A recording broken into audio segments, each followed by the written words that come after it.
novo livro Por que Amamos, do Renato Nogueira, capítulo 11. Hoje é o The End. Estamos encerrando o livro hoje do Renato Nogueira.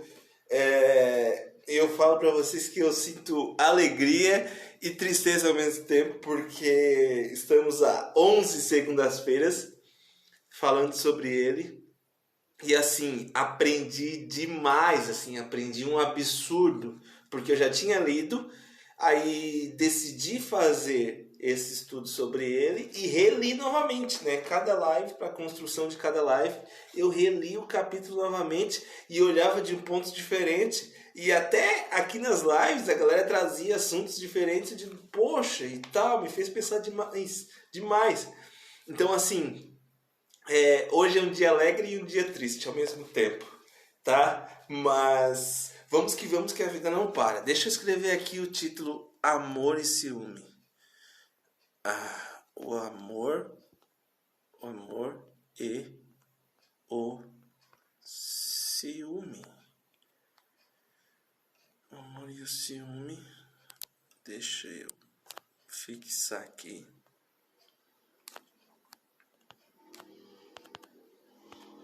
Deixa eu fixar aqui.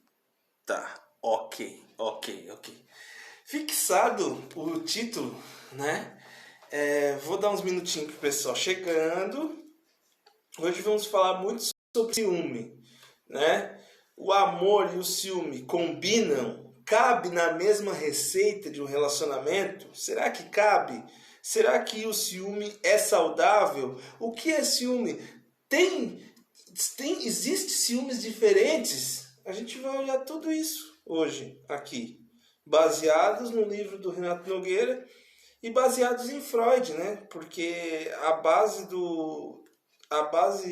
eu vejo, pelo menos foi o que eu observei, que a base do livro, assim, quando ele se relacionava à psicologia, ele sempre ia em Freud. Freud é a base de tudo, né? O pai de todos, né? Então ele foi direto na fonte, né?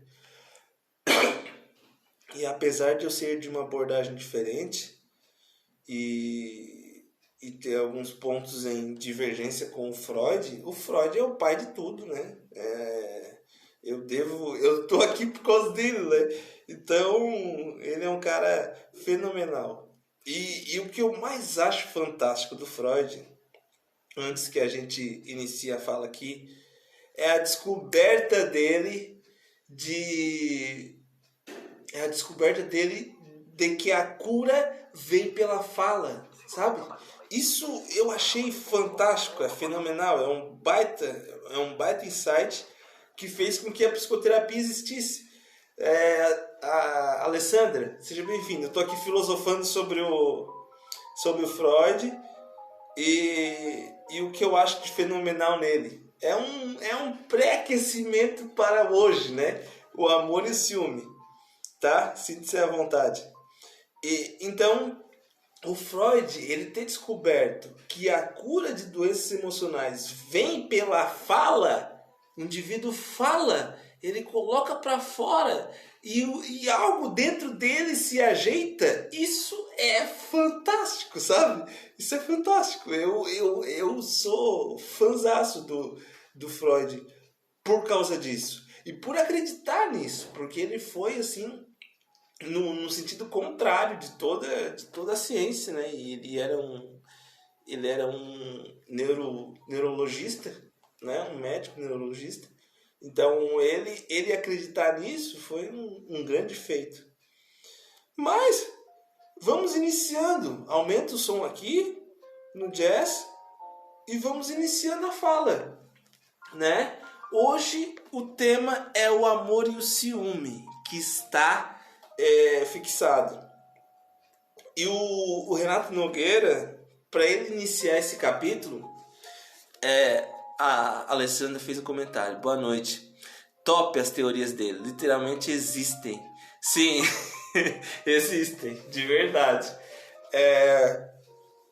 E assim, o Freud é fera, é fenomenal, o cara é fantástico, tem que respeitá-lo.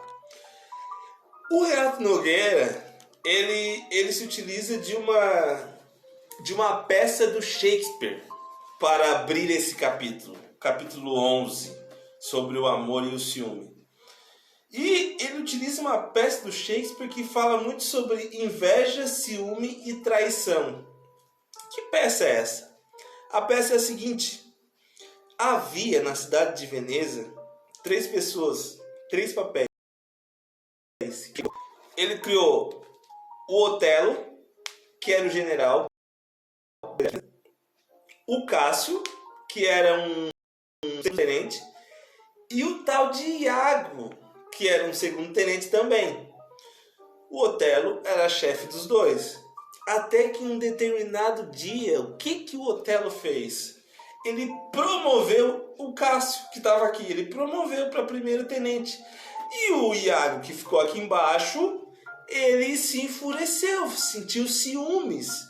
E aí o Shakespeare coloca que essa peça toda é o Iago, esse que ficou em segundo plano, tentando fazer mal ao Otelo, porque ele se sentiu enciumado, se sentiu injustiçado.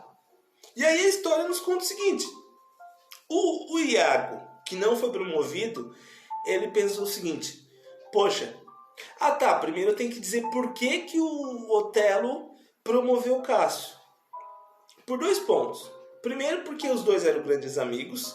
E segundo, porque o Cássio, ele tinha ajudado muito ele a conquistar um grande amor da vida dele, que era a Desdémona. Então, naquele tempo, né, na peça do Shakespeare, né, naquele tempo, o Otelo sendo negro e a Desdémona sendo uma mulher branca era proibido, e o Cássio ajudou muito ele nessa construção desse relacionamento. Então ele, além de ser um grande amigo, o Cássio, do Otelo, ele ainda tinha mais essa gratidão, né, por tudo que ele tinha feito por ele. Então aí ele elevou de cargo o Cássio. E o Iago ficou em segundo plano, ficou enciumado, e a primeira investida contra o Otelo foi o seguinte: olha, eu vou tentar acabar com esse relacionamento. E aí ele tentou encerrar o casamento, mas não rolou. O Otelo e a Desdémona casaram. E no segundo plano, o que aconteceu? O que ele fez? Já que o casamento não deu certo de interromper, o que ele fez? Ele sabia, né? Ele sabia que para uma pessoa apaixonada, o ciúme é o pior dos monstros, sabe? E o que ele fez? O Iago, ele construiu uma ideia falsa na cabeça do Otelo. Ele disse: olha, Otelo, a tua esposa está se deitando com o Cássio. E aí, desde então, as dúvidas começaram a vir. Poxa, será que é verdade? Será que é verdade? Será que é verdade? Será que não é? E até que chegou uma fase que o Iago estava falando tanto, e ele fez uns certos arranjos que fez com que o Otelo pensasse que a mulher dele estivesse dormindo com o Cássio, o grande amigo dele, e ele, fora de si, o que ele fez? Ele enforcou a Desdémona, e depois que ele se tocou, que ele caiu em si, ele disse: poxa, o que eu fiz? Eu enforquei o amor da minha vida. E aí ele se mata também. E o que o Renato Nogueira nos tem a nos ensinar? Qual foi as correlações que ele fez com essa história? O primeiro ponto é que ciúme e amor são sentimentos que se confundem, sabe? Na realidade, tem muito mais outros sentimentos que se confundem numa relação. E aqui já tem um primeiro ponto do porquê não conseguimos manter uma relação. Você que está numa relação de 5, 10 anos e está se sentindo deslocada hoje, muitas vezes vem da não leitura do mundo, porque muitas vezes a gente confunde a raiva com a impotência, Às vezes a gente confunde a impotência com medo e por aí vai. Por aí vai. Se a gente não fizer uma leitura interna, a gente vai confundir sentimentos e não se relacionar bem. Mas, voltando para o livro, que o livro é Porque Amamos, ele diz que a gente se confunde. É muito fácil confundir amor e ciúme. E ele se baseia em Freud, porque o Freud é a base psicanalítica de tudo, como eu falei no início da live. E o que Freud fala sobre ciúme? Ciúme é algo natural, o Freud fala. Ele diz que ciúme é algo natural. Só não sente ciúme, o Freud diz, as pessoas com vida mental, com mente inconscientemente perturbada. Sabe? Pessoas normais, pessoas saudáveis sentem ciúmes. Sentem. E olha só, não ter ciúme, o Freud continua falando, não ter ciúme é tão perigoso quanto ter ciúme em excesso. E a gente vai entender aqui nessa fala de hoje. Por que não ter ciúme é tão perigoso quanto ter ciúme em excesso? A gente vai entender. E o Renato Nogueira ele continua. A primeira lição que a gente tem é ter ciúme é natural. Mas aqui está o atalho, vamos dizer assim, para nos entrar em contato e saber como reagir. Todos sentimos e é importante saber assumi-los. É muito importante. Aqui que está o pulo do gato. Era essa a expressão que eu queria usar.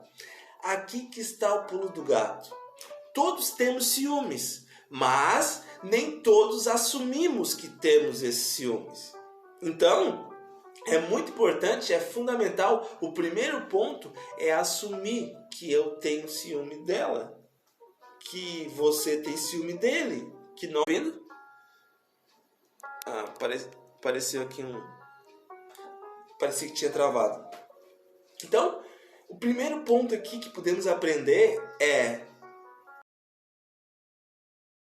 ciúmes é natural, mas o pulo do gato é preciso assumir os nossos ciúmes, sabe? Porque voltando para a história, veja bem, se o Iago tivesse ido conversar com o Otelo, honestamente, o Otelo não ia ficar com ciúme da mulher dele e não ia ter esse final trágico na história.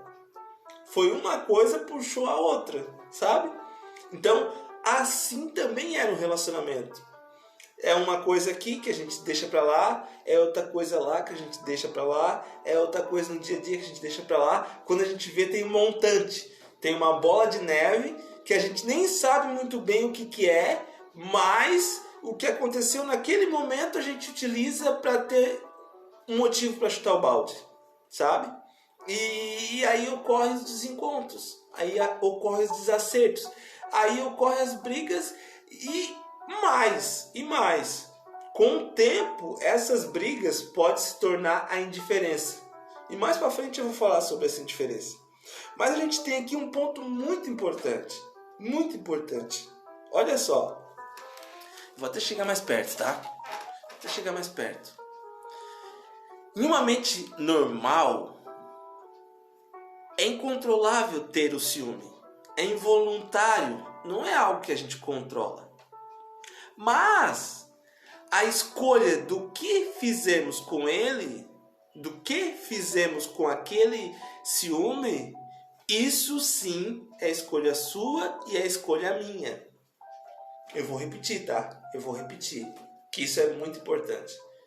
O que eu quero dizer é que não tem como você controlar o ciúme que entra na sua mente. Isso é involuntário.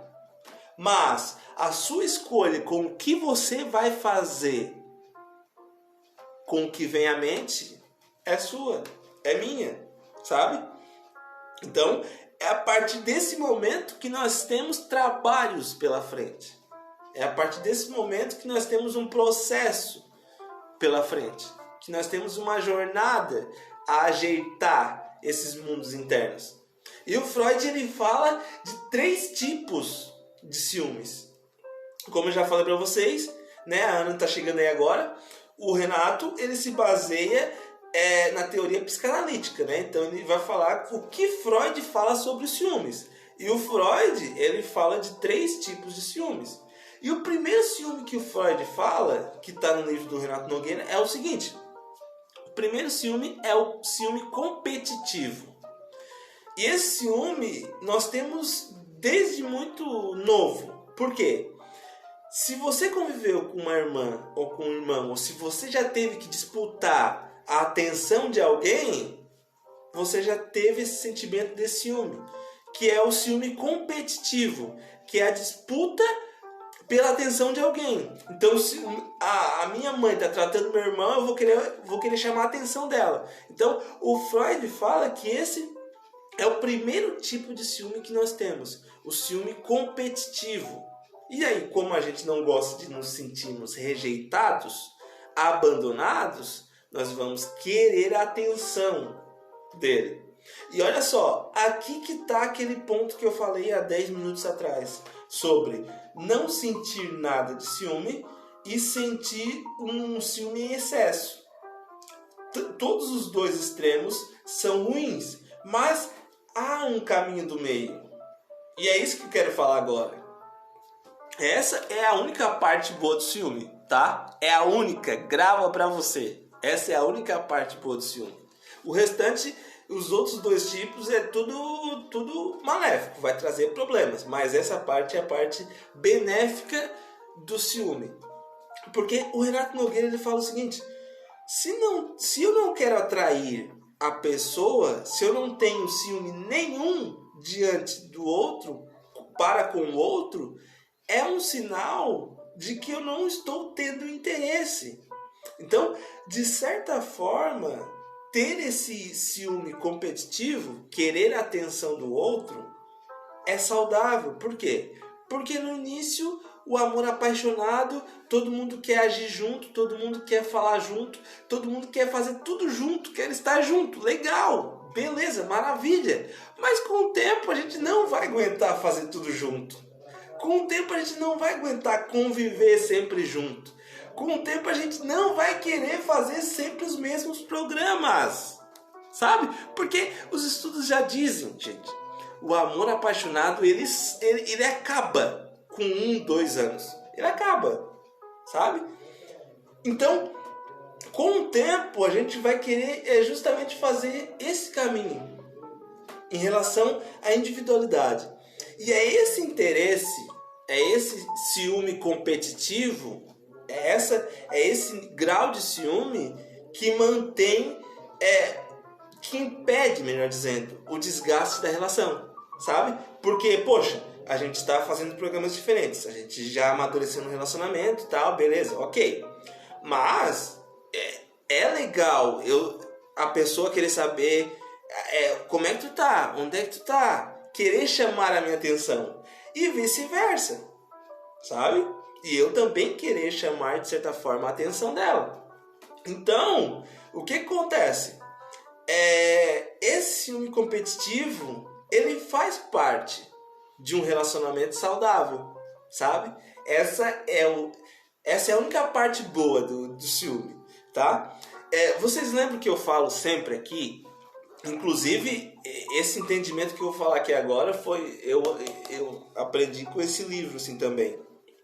Que eu sempre falo que a matéria-prima do relacionamento é o gostar mútuo.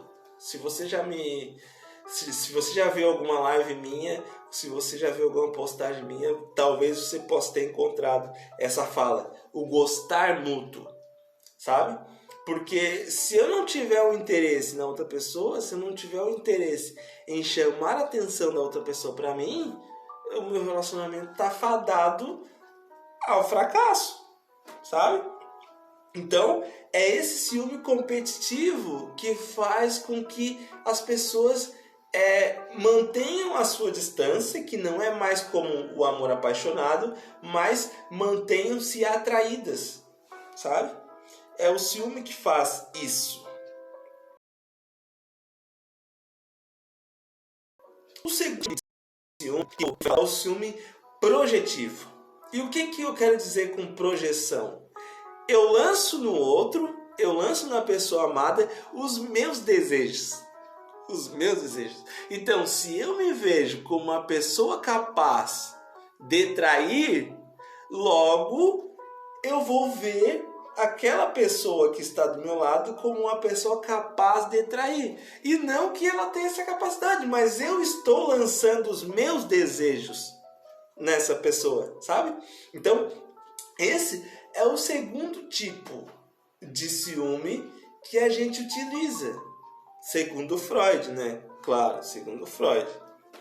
Então, você pode até pensar, poxa, mas o Thiago está errado, o Freud está errado, né? Eu nunca projetei os meus desejos no outro. Mas lembrando que quando o Freud fala em desejos, ele fala em desejos inconscientes, sabe? Vamos pensar aqui, que foi uma reflexão que o Renato colocou no livro. Você já pensou no início do relacionamento estar bisbilhotando o celular dele, quando você se apaixonou por ele e tudo começou a dar certo, você já pensou em estar bisbilhotando o celular dele? Provavelmente não, né? Então, olha o que ciúme faz a gente fazer. Eu fazer, você fazer. De certa forma, é um desejo inconsciente que nos leva, que nos direciona. E se a gente não estiver conscientes o máximo que a gente puder, a gente vai ser direcionado por ele. A Andressa fez o comentário, faz total sentido. E é bem assim, Andressa, é bem assim. E Andressa, sinta-se à vontade para contribuir aí sobre o assunto. A Andressa é psicóloga. Então, gente, falamos do primeiro tipo de ciúme, que é o ciúme competitivo, ciúme projetivo, e agora temos um terceiro tipo de ciúme para a gente ir para a reta final da nossa fala, e vocês ficam à vontade a fazer comentários, a contribuir, enfim, a fazer perguntas. Tamo junto. Eu só estou falando aqui, mas fiquem à vontade, tá? Ah, não! Tem um terceiro ponto aqui que o Renato Nogueira coloca no livro, que é maravilhoso, que eu nunca tinha pensado dessa forma e que eu achei extremamente interessante. Que ele falou aqui, ele falou no livro, né? Amor e ódio não são sentimentos irmãos. Não, melhor dizendo, amor e ódio são sentimentos irmãos. A gente pensa que amor e ódio são opostos, né? Mas não, eles são irmãos, gente. Eles são irmãos.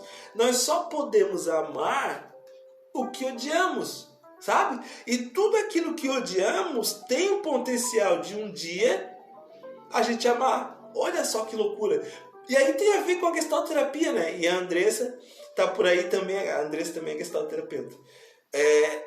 A gente sabe bem, né? Que a gestalterapia, ela fala que a gente é constituído de opostos, sabe? Eu gosto, não gosto, eu quero, não quero, sabe?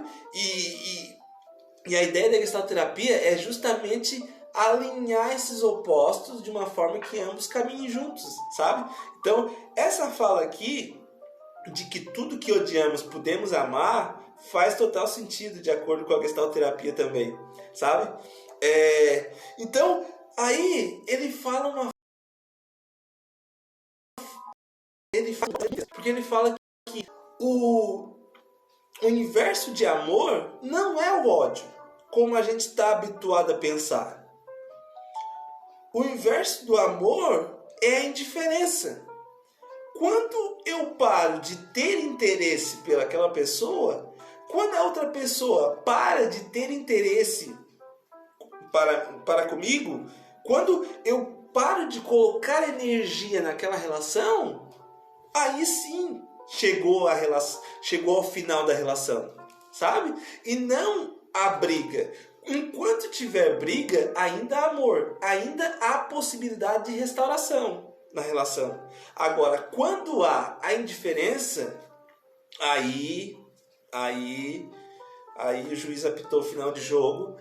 Por quê? Por que é o final de jogo? Por que é o final do relacionamento? Porque o outro não tem mais vontade. E como a gente não faz a cabeça do outro, a gente não muda ninguém. A gente não muda ninguém. O máximo que a gente pode fazer é auxiliar as pessoas a pensarem diferentes. Mas mudar, a gente não vai mudar ninguém. Então, se a pessoa está indiferente, pode tomar o teu rumo, porque não vai surgir mais nada daquele relacionamento, sabe? É o fim do relacionamento. E eu achei isso muito interessante, porque eu nunca tinha pensado dessa forma, né? E a gente está habituado a pensar de uma forma dual, né? Amor, ódio, raiva, tristeza, né? Então, essa parte foi uma parte muito interessante que o Renato colocou colocou no livro. A Andressa fez um comentário. Aquele que trai teme em ser traído, por achar que o outro vai fazer o mesmo com ele. Exatamente. É bem isso. Ou até, Andressa, tipo, já que eu sei que ele vai fazer, eu vou fazer antes, sabe? Eu acredito também que é bem por aí o caminho. É nessa projeção que a pessoa se confunde e age de uma maneira errônea, sabe? É nessa confusão interna que a pessoa se confunde e acaba com o relacionamento, sabe? Como ela acha que ela vai ser traída. E muitas vezes a gente pode fazer esse paralelo, né? Com o autoconhecimento. Muitas vezes a gente se acha impotente e a gente se coloca no papel, sabe? E é a mesma coisa com esse caso da traição. Aquele que trai teme em ser traído. Eu lendo o comentário de novo. Porque por achar que o outro vai fazer o mesmo com ele. Então, como eu não quero estar atrás nessa relação, eu vou agir na frente. Ou então, como ele já faz mesmo, eu vou sair na frente. Ou eu vou agir de forma equiparada, sabe? É bem assim, Andressa. Obrigado pelo comentário. E falando na indiferença, né? Porque a indiferença que realmente dá o fim ao relacionamento foi justamente pela falta de indiferença que o Otelo tinha com a Desdémona, que era a mulher dele, foi que ele não conseguiu conter os ciúmes que cresceu dentro de si, sabe? Então, se ele tivesse indiferente, o Iago ia formular as calúnias e ele, não ia estar nem aí, sabe? Mas como ele não estava indiferente na relação, ele agiu de uma forma impulsiva, motivada por emoções que o levaram a uma ação errada, sabe? E vamos para o terceiro tipo de ciúme, que é o ciúme delirante. Esse ciúme eu vejo como o pior de todos e o mais violento, porque olha só, esse ciúme delirante, gente, é um ciúme em que eu projeto uma terceira pessoa e já construo um cenário como ela estando com ele, sabe? Olha só, num ciúme delirante, a pessoa já projeta o seu rival. E aí, mesmo que a outra pessoa, mesmo que ele não tenha se encontrado com ela, na tua cabeça ele já se encontrou, sabe? Ele pode até nem conhecer a pessoa, mas na tua cabeça, na minha cabeça, ele já se encontrou, sabe?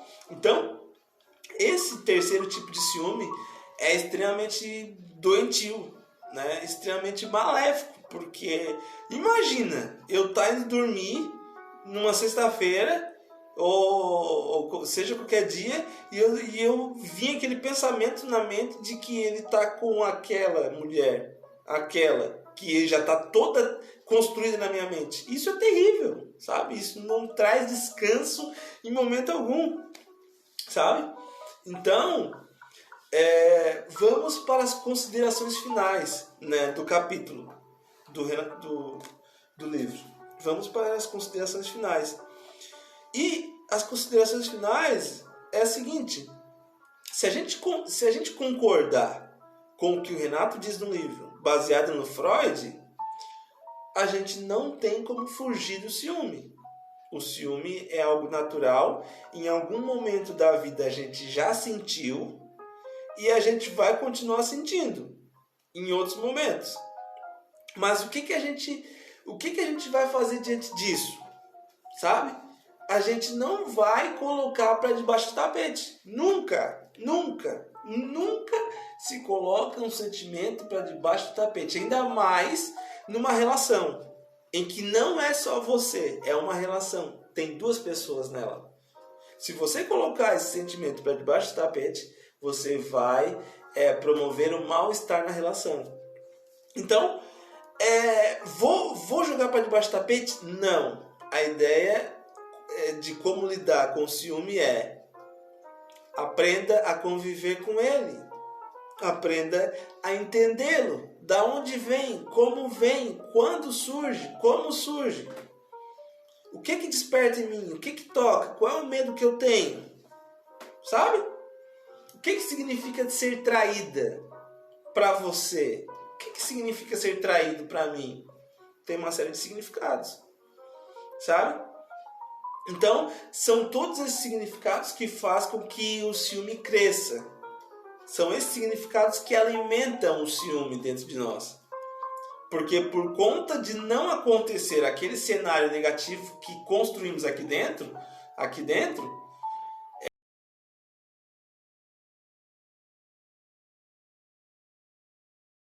queremos ter o ciúme por meio de nós, sabe? Então, aprendamos e entendamos esse ciúme. Porque a Andressa fez uma fala. Porque a única parte saudável do ciúme, como eu já falei lá atrás, é o ciúme competitivo, em que eu tenho um interesse no outro. Sabe? Deixa eu ler a pergunta da Andressa. Tiago, você acredita que más experiências em relacionamentos anteriores possa tornar alguém ciumento? Sim, com certeza. Com certeza, Andressa. Por quê? Porque ficou marcado, né? O tempo cronológico passou, mas a experiência de ser traída, a experiência de ser traído ficou marcado. E nós da Gestalterapia trabalhamos muito com o corpo, né? Ficou aqui, sabe? As experiências, o passado ele não passa, sabe? O passado significativo ele fica no corpo, sabe? Então, todas as dores que eu tive no decorrer da minha história, tá aqui, sabe? Se eu ver algo aqui agora que resgate uma dor interna, eu vou chorar aqui, sabe? E por que vai nos tornar ciumento? Respondendo a pergunta. Como essas experiências anteriores podem nos tornar pessoas ciumentas? Alguma vivência com esse relacionamento novo pode trazer a percepção de que eu estou sendo traída, como antigamente, porque fulano agia de forma aproximada. E aí resgatou a dor. Depois que resgatou a dor, já era. Daí não tem como segurar mais, sabe? Ou eu vou querer abafar aquela dor, ou eu vou querer jogar para debaixo do tapete, ou eu não vou saber como lidar. Ou eu vou querer ter controle, que eu vou querer ter ciúme. Não é que eu vou querer ter ciúme. Eu tenho que corrigir isso. A gente não quer ter ciúme. O ciúme é involuntário, né? Mas diante de uma dor resgatada, o ciúme é algo natural, sabe? Então, existem pessoas que foram no relacionamento, foram traídas, foram em outro relacionamento, foram traídas, foram em outro relacionamento, foram traídas. Não tem como apagar essas marcas aqui.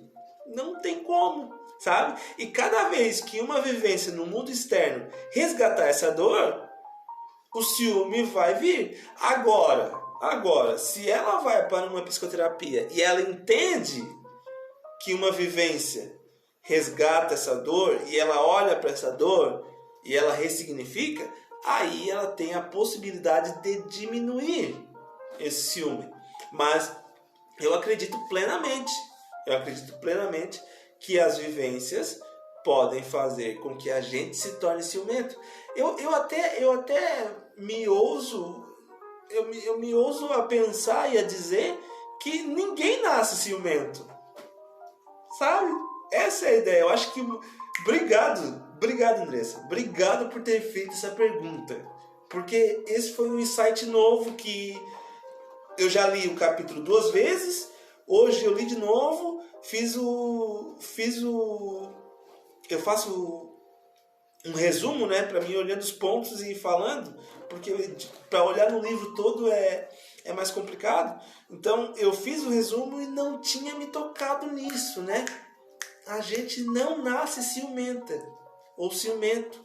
Isso é muito forte. É muito forte se a gente for pensar sobre isso. Porque se a gente não nasce, a gente se constrói. Se a gente se constrói, como é que a gente se constrói? Poxa! Eu vou até fazer uma live sobre isso, Andressa. Como o ciúme se constrói em nós? Poxa, obrigado. Obrigado, Andressa. Obrigado de verdade. Eu gosto muito de ter pensamentos novos, de pensar diferente, de receber informações novas. Poxa, fantástico isso, fantástico. Obrigado, tá? Obrigado demais. E aí, gente, como eu estava falando, a única parte do ciúme saudável é o ciúme competitivo, né? A única parte. Se você não pegou essa parte, volta no início da live que eu falei lá sobre o ciúme competitivo. Que nós temos 13 minutos só, eu vou adiantar. Oba, Andressa. Tá, eu vou estudar, Andressa. Eu vou estudar e vou fazer. Vou fazer uma live sobre isso. E agora, e aí outra consideração final que a Andressa fez um comentário, imagina. Obrigado de verdade. Outro comentário, outra consideração final que o Renato faz é a seguinte: em um relacionamento amoroso, nós não temos o controle total. Nós não temos o controle da realidade. Sabe? E o ciúme, a base do ciúme é ter esse controle. Por isso que o ciúme, essa é uma das causas que o ciúme surge, que o ciúme nasce, né? Mas deve ter muitas outras.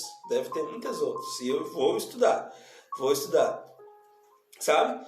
E o ciúme é aquela ideia de a gente ser onisciente, né? De a gente saber tudo da pessoa para que ela não nos machuque, sabe? Mas ela vai nos machucar de alguma forma ou de outra, sabe? Às vezes numa conversa ela fala uma palavra que ela não sabe que vai machucar, mas machucou, sabe? Então é inevitável machucado. A questão é a gente se tratar dos machucados, né? E aí, falando já em relações estáveis, muitas relações acabam por isso, porque ocorrem os machucados, mas os machucados não são tratados. E como se trata os machucados, Thiago? Comunicação, ajuste, sabe? Psicoterapia, né? Meditação, autoconhecimento, né? Esses são alguns pontos que pode ser tratada esse machucado, essa ferida que despertou em você, sabe? E olha só, essa pergunta do Renato Nogueira é muito forte, porque, olha, se eu não consigo controlar, se nós não conseguimos controlar os nossos desejos, que são inconscientes, segundo Freud, quanto mais da outra pessoa, sabe? É uma missão impossível. É uma missão impossível, gente, sabe? E para terminar, estamos na última página aqui. Não devemos lutar contra o ciúme. A gente tem que impedir que esse ciúme transforme o amor em ódio, sabe? Porque aí quando o ciúme transforma o amor em ódio, a gente vai agir de forma impulsiva. E aí a gente vai falar o que não era para ter falado. A gente vai fazer coisas que não era para ter feito, sabe? E é aí que a relação se desmancha, sabe? Então, vivencie esses sentimentos, né, que a situação desperta, sem medo e sem culpa. E olha só, é fundamental experimentar esse sofrimento, essa culpa, sabe? Não essa culpa, melhor dizendo, experimentar esse sofrimento de sentir ciúme. Culpa você não precisa ter, porque todos temos, né? Mas ter esse sentimento de que eu posso perder, sinta isso até para conseguir valorizar o outro, sabe? Porque se eu sentir que eu posso perder o outro, é um sinal de que o outro me faz bem e é um sinal de que o outro é uma pessoa boa, é uma pessoa legal, é uma pessoa que deixa a minha vida saudável. Então, por que não manter perto? Por que não ignorar esse ciúme? Não ignoro, eu sinto, entendo, tenho esse sentimento de que eu posso perder, e o que eu faço com isso? Eu movo energia para cuidar dessa relação. Porque muitas vezes, olha só, isso é interessante, né? Muitas vezes a gente sente ciúme, e ao invés de a gente mover energia para cuidar da relação, que é para não perder, para justamente evitar a consequência do ciúme, eu vou querer controlar ela 100%, vou querer colocar ela numa ditadura, sabe? E aí sim, dessa forma, colocando as pessoas em uma ditadura, é que eu literalmente coloco a pessoa para fora da minha vida. Tudo aquilo que eu não queria, sabe? Então, olha só como muitas vezes agimos agimos justamente na direção contrária daquilo que queremos, tá? Então, agora sim, as últimas 4 frases finais do Renato Nogueira, e a primeira é a seguinte: não existe receita perfeita de um relacionamento.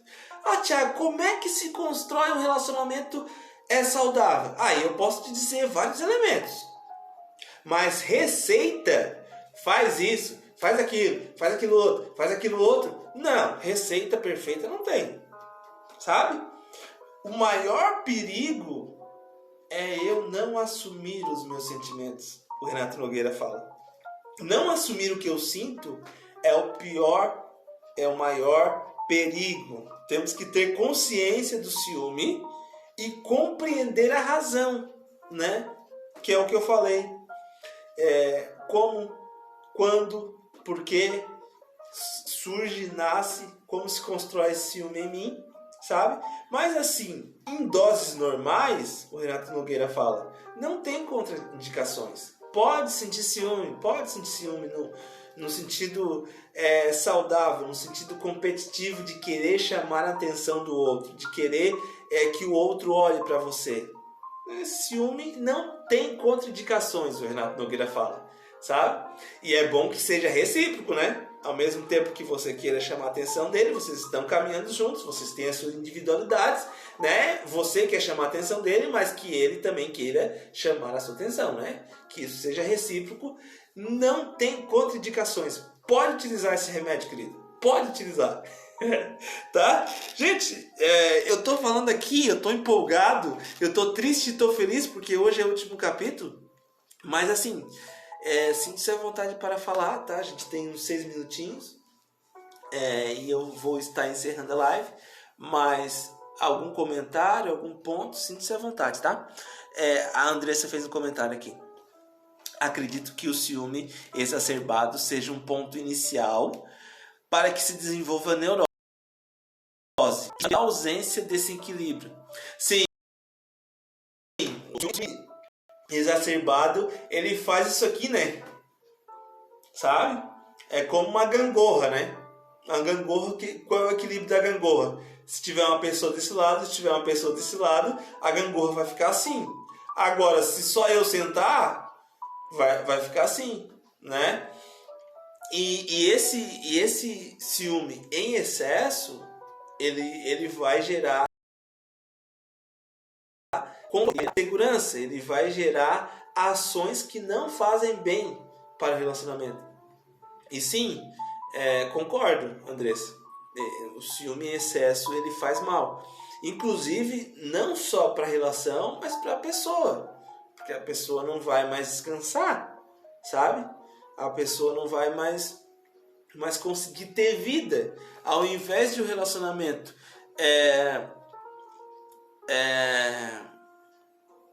ao invés de um relacionamento, estou procurando essa palavra, mas não achei. Complementar, melhor dizendo, ao invés de um relacionamento complementar para o bem-estar da pessoa, ele vai sugar a energia boa que ela tem, sabe? Porque a pessoa vai ficar com aquela noia, com aquela neurose, né? Com aquela ideia de que, poxa, eu posso estar sendo traída, mas eu também, ele me trata muito bem, e a gente fica nesse conflito interno, né? Sabe? O Geise chegou no final, estou encerrando a live, Geise. Mas vai ficar gravada, tá? Eu falei hoje sobre amor e ciúme, tá? Nos baseamos no livro Porque Amamos, do Renato Nogueira. E falei bastante sobre Freud também, sobre como ele vê o ciúme, os tipos de ciúmes. E, enfim, foi um papo legal, tá? Gente, se não tiver falas mais, eu vou encerrando a live e vou indo nessa. Quinta-feira tem live de novo, sobre amar o corpo. E agora, todo segunda e quinta eu vou fazer live, tá? Então, sinta-se à vontade. Nas segundas será às 8 que eu atendo. E nas quintas será às 7, tá? Isso, mano. Assiste, vale a pena, tá? Gente, sem comentários. Então, agradeço, muito obrigado de verdade, tá? Companhia de vocês. Espero vocês nas próximas lives. Sinta-se à vontade, se quiser. Serão bem-vindos. E no mais é isso, tá? Um beijo, tchau, boa noite.